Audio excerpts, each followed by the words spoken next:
இல்லை, சூழும் ஜனம் நல்லதில்லை. உன்னை என்று இவ்வுலகில் வல்லதொரு தெய்வம் இல்லை. தடுமாறி திருக்கோயில் வந்தேன் அம்மா.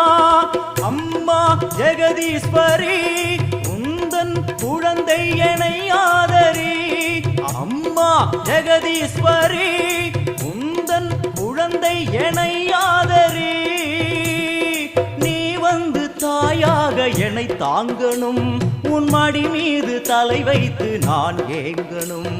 சலனங்கள் இல்லாமல் மனம் தூங்கணும், மனம் தூங்கணும், மனம் தூங்கணும்.